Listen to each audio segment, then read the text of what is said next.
Welcome to another edition of Swim Easy Speed. My name is Tim Floyd. I am a longtime swim coach and triathlon coach. Today we are going to try to answer a very age-old question that actually has come up in swimming. Is a lap of length. So actually this is a little bit of a kind of a joke video.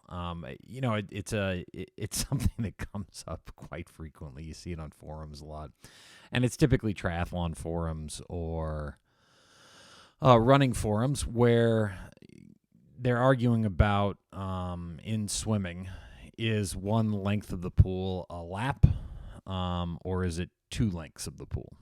And for swimmers, the answer is always pretty easy. A lap is a length, but typically you don't really talk much in laps.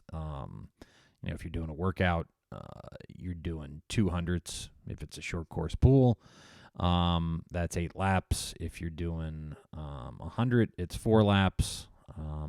So that's the only time that it really comes up because, you don't swim the 8-lapper event and you don't swim the 20-lapper event.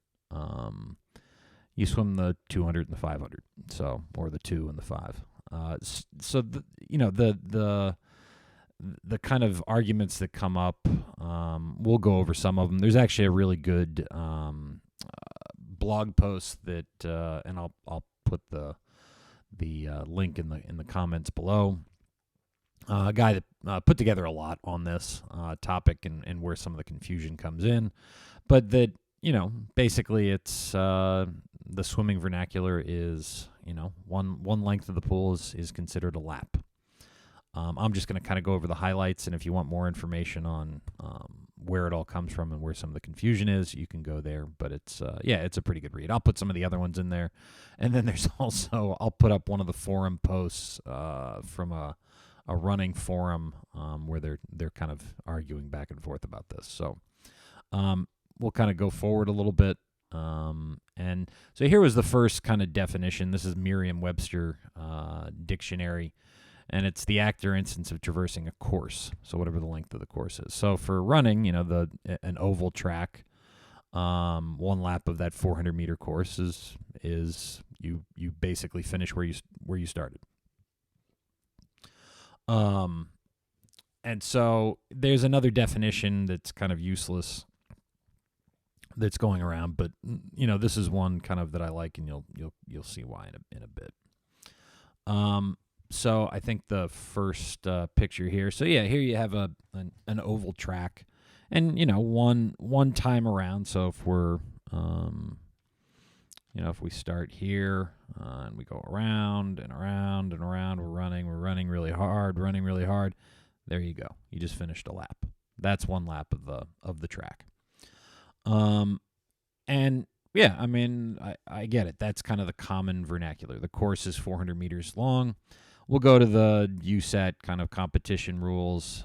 This kind of got me a little, I included this because I thought it was kind of funny because it was, so if you look at, I think it's number 6. So the record for an oval track must be made in a lane where the running line radius does not exceed 50 meters, except when the bend is formed with 2 different radii, one of which may exceed 50 meters long, as it doesn't. The only thing I can say is kind of like, what the fuck. But so then those don't really do it. Here's the rule book for USA Swimming.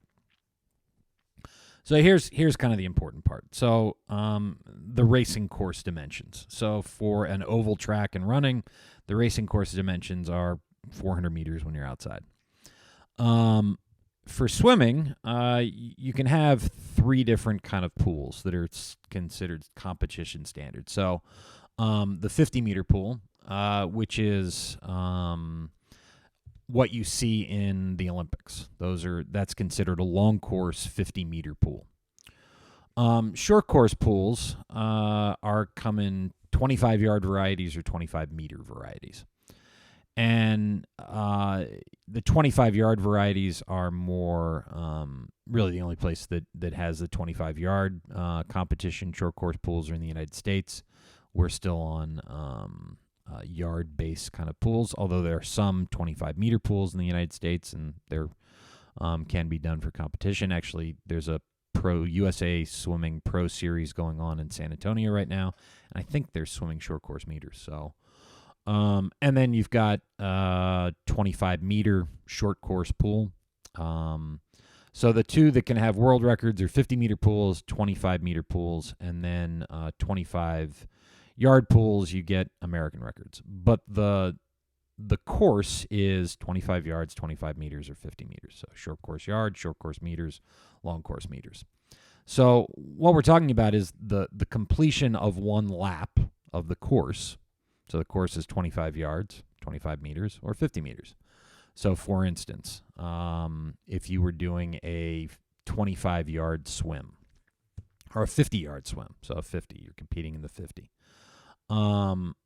The course is 25 yards, but you're doing a 50, so you're doing 2 laps of that course, or 2 lengths. But a swimmer would just say, well, I just did the 50. So then the last thing, and the blog post brings this up, and it's kind of interesting. So this is, if you've never seen this before, this is the lap counter. It goes on, it helps swimmers that are doing, for instance, if you're in a short course yards pool, or a short course meters pool, and you're doing a 500 distance swim, 500-yard distance swim, or 500, well, you wouldn't be 500 meter, you'd be 400 meter. But if you're doing kind of a 500 in a yards pool, short course yards pool, you get a lap counter that helps you count the laps. So there's 20 laps in a 500. The lap counter is down at the other end of the pool, counting the odd laps or the odd lengths of the pool. And they only display the odd-numbered ones. So you typically start at 3, then it's 5, 7, 9, 11, and then you give the orange when they're on the last lap, and they know that they're finishing up. So, and then they also get, a bell and everything, or a gun that goes off. And so it's it's a lap counter.